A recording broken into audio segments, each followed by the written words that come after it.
Brief therapy has become a mainstay of counseling, and solution-focused brief therapy, also called solution-focused therapy, is a prime example of a short-term approach, averaging 5 sessions in length.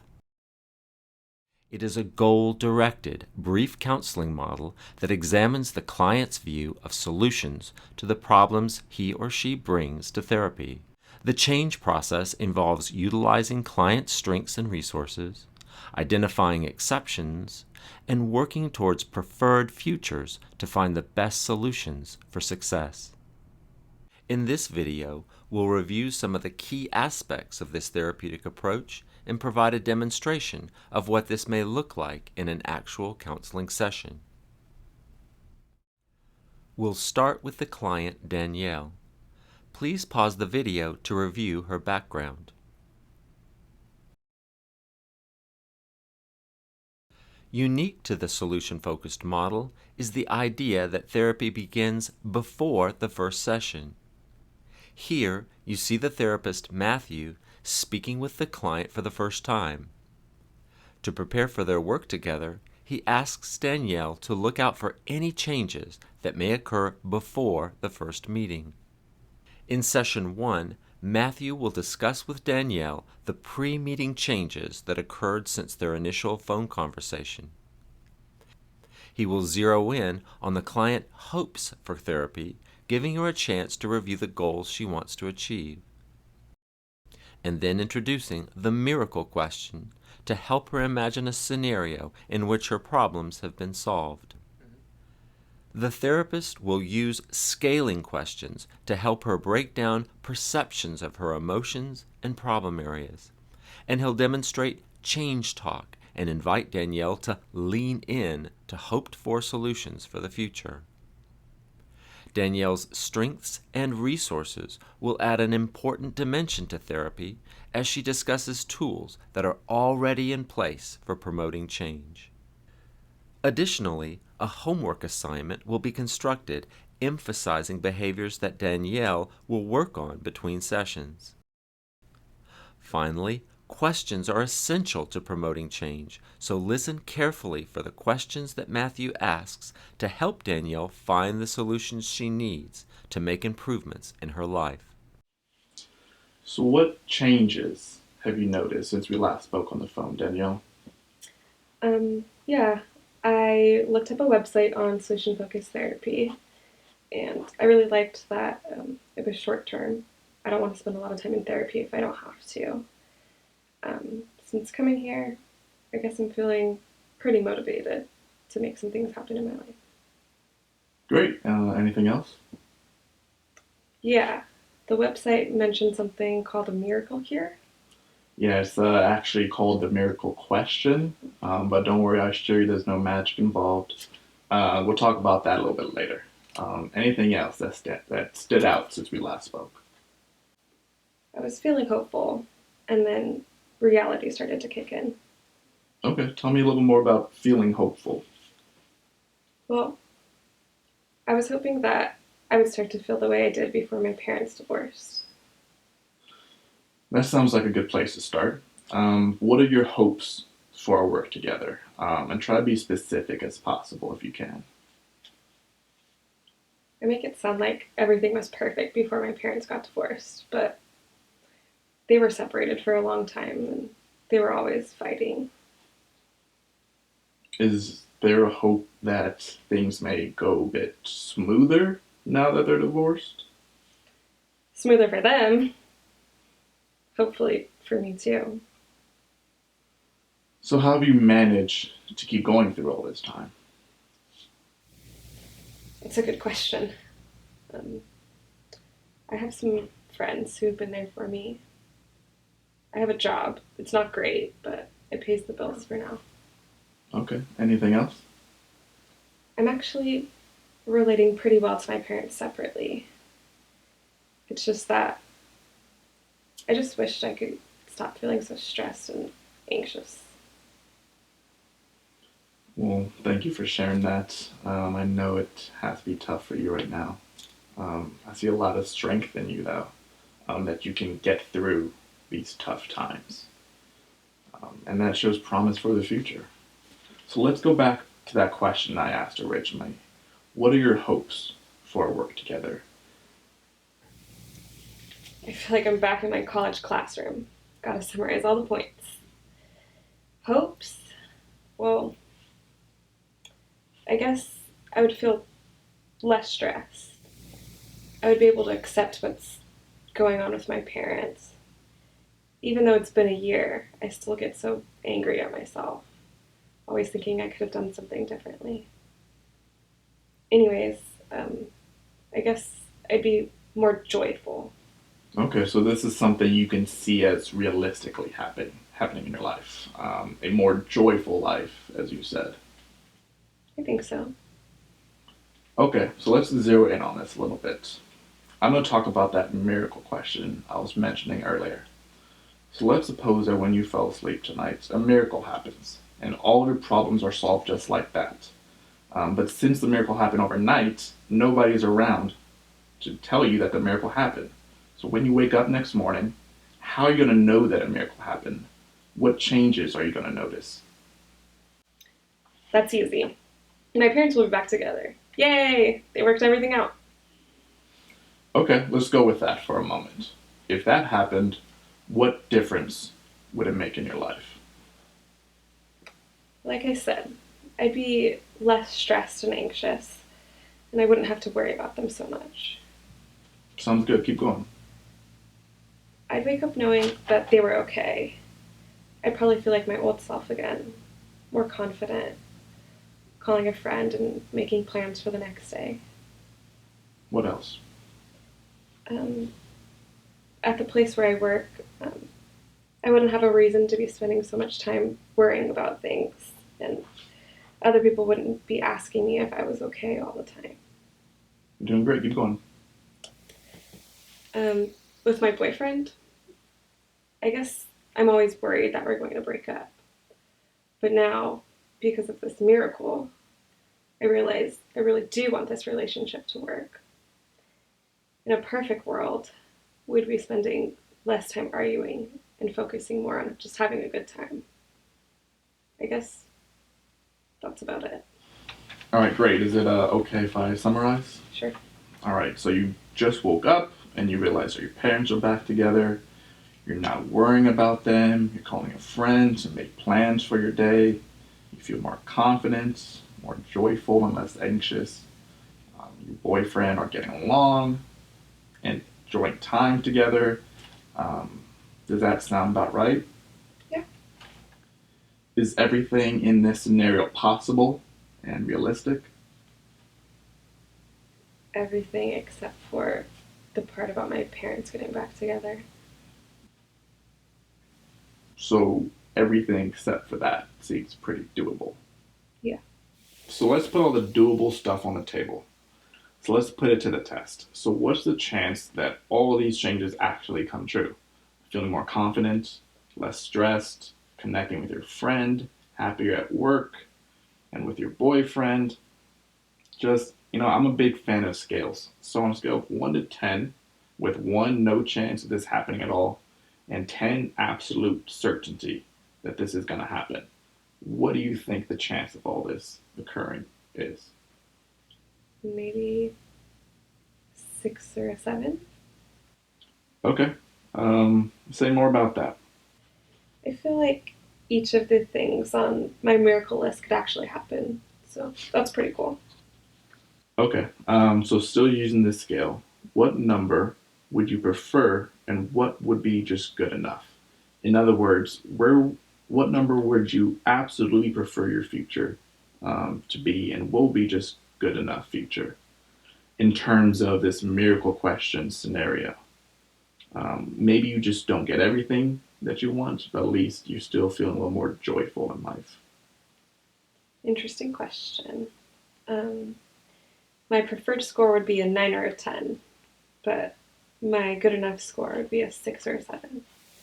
Okay, so let's make sure I've got this. So it sounds like you prefer more certainty in terms of the future. But for now, in the near future, a score of 6 or 7 is good enough motivator for you to achieve your goals. Is that correct? I think so. Okay, so starting from now, let's go ahead and get the ball rolling. And to do this, I want to talk about something called change talk, where you're implementing change to the things you say through your attitudes. So another way of saying that is change the doing, change the viewing. Sounds like a bumper sticker. Yeah, if it makes it easier to remember, I guess it's a good way of thinking about it. So what will implementing change talk look like for you? Can you give me an example? Sure.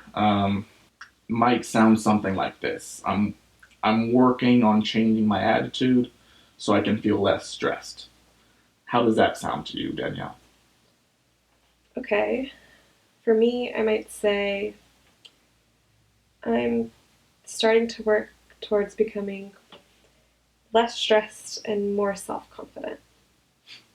Say a little bit more about that. I may not be able to change my parents, but I can sure change things about myself that are stressing me out. So what is it like for you to put this in words and share it with me? It's kind of weird, but I can see the point. Which is To be more aware of what I need to do to make this work. nicely said. And I can tell that you're already on your way.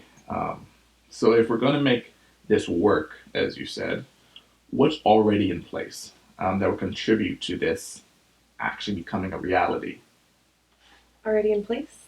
Yeah, so let's start with your strengths and resources, the ones that are already in place to help you get there. If I asked you to name your biggest strength, what would you say? Um, I'm competitive. I did pretty well in sports growing up. Um, as I said, I'm pretty motivated. Um, I get along with people pretty well. Um, I like to write. I've kept journals basically my whole life. Anything else? I'm a hard worker. Sound like excellent strengths to me. What do you say we talk about the idea of putting them to work? Sounds good. Matthew helps Danielle construct a homework assignment based on changes she wishes to make and the strengths she'll need, such as inherent motivation, to help her obtain her goals.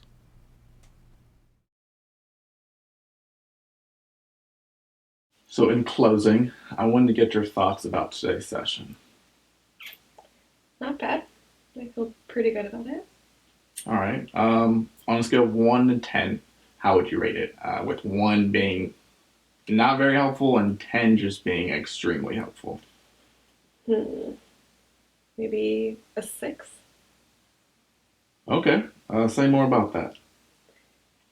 To be honest, I was hoping for more, but I'm not really sure what that would be. All right. Let's look a little closely at that. For this session to have been an 8, what would have needed to happen? I'd be feeling more confident already.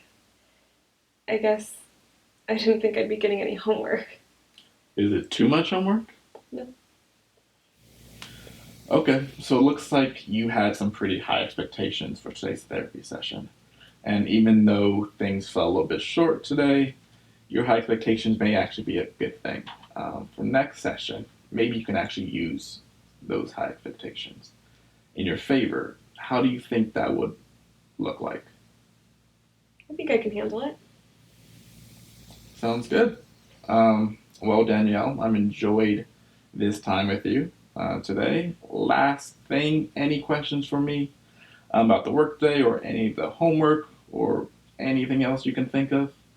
No. All right, well, I'll see you next time. In Session 2, Matthew will review the changes made since the previous session.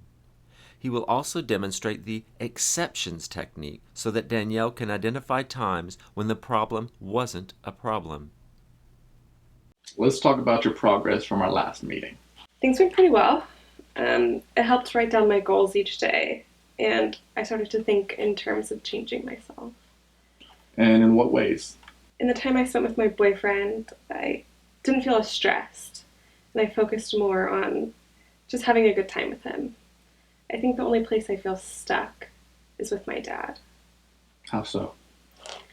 Well, I meet my parents separately on several occasions throughout the week, and my dad is highly critical of my mom. I'm usually just quiet until he changes the subject.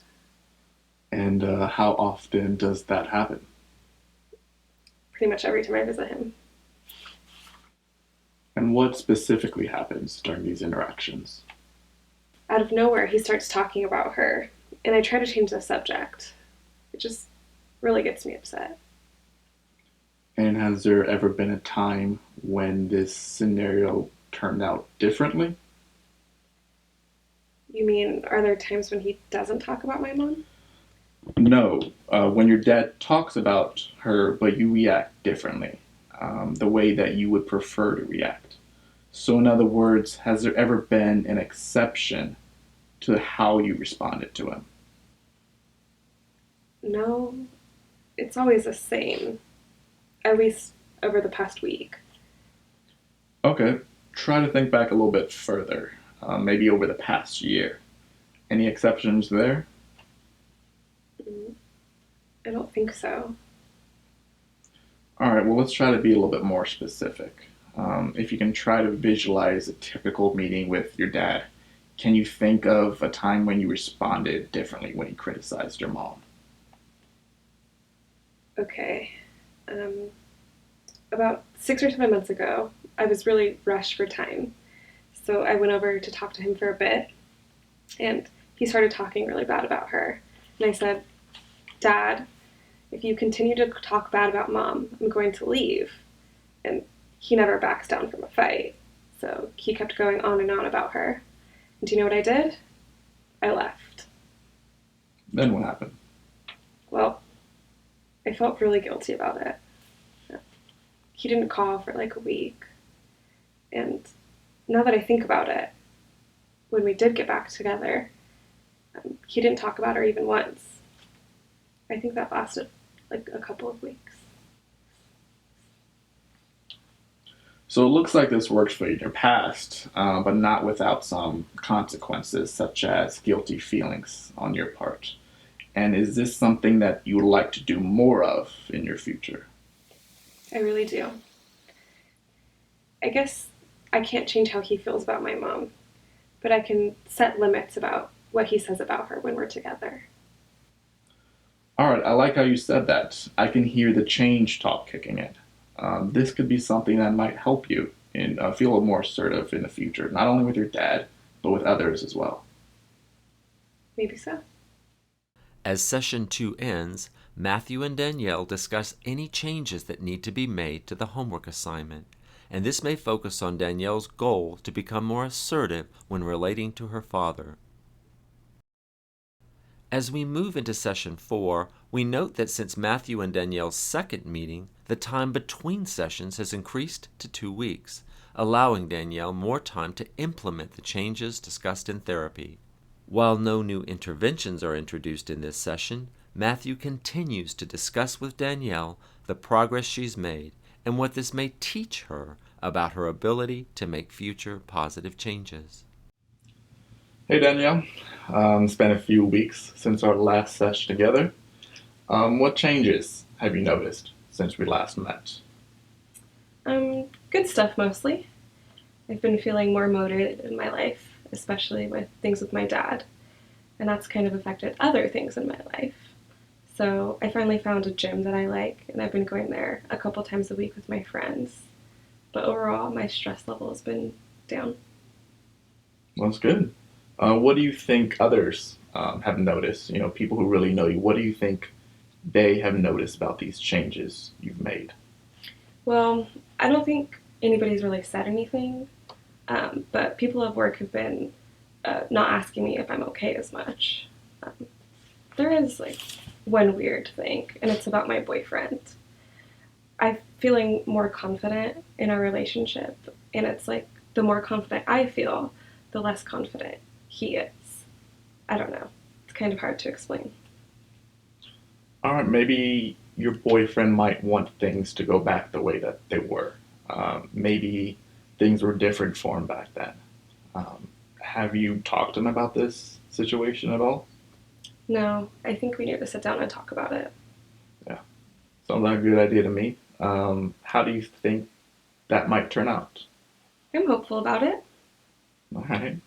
Well, I wanted to talk to you about something else. I've seen excellent changes that you've made in your life since we started working together. And on top of that, it sounds like you're ready to tackle this whole boyfriend situation head on. So, what do you think all of this really teaches you about yourself?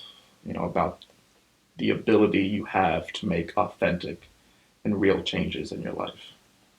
Um, I'm capable. I can solve my own problems. Okay, what else? Well, like I've said before, I didn't want to spend as much time in therapy if I didn't have to. No offense. I know a lot of people who spent years in counseling, and it did really good for them. But for me, I wanted to make real life changes in a reasonable amount of time. And how's that working out for you? So far, so good. All right. Well, Danielle, our therapy work together is coming to an end.